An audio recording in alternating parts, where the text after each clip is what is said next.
নমস্কাৰ আজি হৈছে 18 মে আজিৰ দিনটোত অসমৰ লগতে ভাৰতবৰ্ষৰ বিভিন্ন প্ৰান্তৰ পৰা কেইবাটাও গুৰুত্বপূৰ্ণ খবৰ এই মুহূৰ্তত জনাইছো আমাৰ প্ৰথম নম্বৰ খবৰটোলৈ আত্মনিৰ্ভৰশীল আঁচনিৰ আবেদন কৰিছিল নেকি আপুনি যদি আত্মনিৰ্ভৰশীল আঁচনিত আবেদন কৰিছিল তেনেহলে ভাল খবৰ কোনে কোনে পাব 2 লাখ টকা তালিকাত কাৰ কাৰ নাম সোমাইছে প্ৰথমে ৭৫,০০০ টকা আৰু দ্বিতীয়তে ২৫,০০০ টকা কৈ লাভ কৰিব আৰু প্ৰথম পৰ্যায়ত ২৫,০০০ৰ অধিক হিতাধিকাৰীক 1 লাখ টকা কৈ প্ৰদান কৰা হ'ব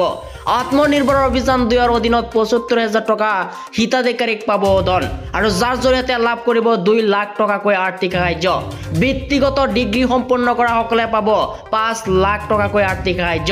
এই মুহূৰ্তত জনাইছো আমাৰ দ্বিতীয় নম্বৰ খবৰলৈ আমাৰ দ্বিতীয় নম্বৰ খবৰতে আছে ডাঙৰ খবৰ ৰাজ্যৰ লাখ লাখ ৰেচন কাৰ্ডৰ গৰাকীৰ বাবে আহি গৈছে ডাঙৰ খবৰ লগতে 700 টকাত লাভ কৰিব ৰন্ধন গেছৰ চিলিণ্ডাৰ ৰাজ্যৰ লাখ লাখ ৰেচন কাৰ্ডৰ গৰাকীৰ বাবে এক ডাঙৰ খবৰ 1 অক্টোবৰৰ প্ৰায় অতি কম দামতে লাভ কৰিব চেনি ডাইল নিমখ আৰু গেছ প্ৰতি কেজি চেনি লাভ কৰিব মাত্ৰ 38 টকাত আৰু প্ৰতি কেজি মসুৰ ডাইল লাভ কৰিব মাত্ৰ 69 টকাত আৰু প্ৰতি কেজি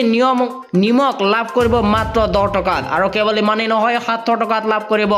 ৰন্ধন গেছৰ প্ৰতিটো চিলিণ্ডাৰ ইয়াৰ উপৰিও যদি আপোনাৰ উজ্জ্বলা গেছ কানেকশ্যন আছে তেন্তে মাত্ৰ 250 টকাতে লাভ কৰিব এখন গেছ চিলিণ্ডাৰ আৰু পঞ্চায়ত নিৰ্বাচনৰ পিছতে মুখ্যমন্ত্ৰী হিমন্ত বিশ্ব শৰ্মাৰ এই ডাঙৰ খবৰ সাৱধান হওক আৰু ফ্ৰী সিম কাৰ্ড বুলতেও নলব এই মুহূৰ্তত জনাইছো আমাৰ তৃতীয় নম্বৰ খবৰলৈ ভাৰতৰ নম্বৰে হোৱাটছআপ খুলিবলৈ অ'টিপি পাকিস্তানলৈ পঠাই আছে আৰু টাৰ্গেটত ভাৰতৰ নাগৰিক আপুনিও থাকিব পাৰে টাৰ্গেটত আৰু অচিনাকি মানুহৰ সৈতে নাপাতিব সেনচিটিভ কথা আৰু পাকিস্তানৰ চাইবাৰ অপৰাধীয়ে যিকোনো মুহূৰ্তত টাৰ্গেট কৰিব পাৰে আপোনাক ভাৰতৰ নম্বৰে হোৱাটছআপ খুলিবলৈ অ'টিপি পাকিস্তানলৈকে গৈছে আৰু এন্টি নেশ্যনেল কামৰ বাবে ব্যৱহাৰ হ'ব পাৰে আপোনাৰ মোবাইল নম্বৰ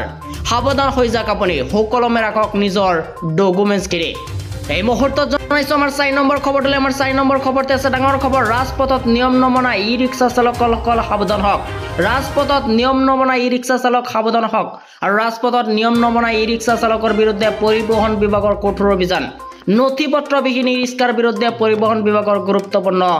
অভিযান আৰু প্ৰতিখন নথিপত্ৰবিহীন ই ৰিক্সাৰ পৰা 10,000 টকাৰ জৰিমনা পৰিবহণ বিভাগৰ আৰু 17খনকৈ ৰিক্সা চালকক 10,000 টকাৰ জৰিমনা বিহা হয় আৰু নিয়ম নমনা ই ৰিক্সা চালকৰ বিৰুদ্ধে প্ৰশাসনৰ এবাৰ কঠোৰ ব্যৱস্থা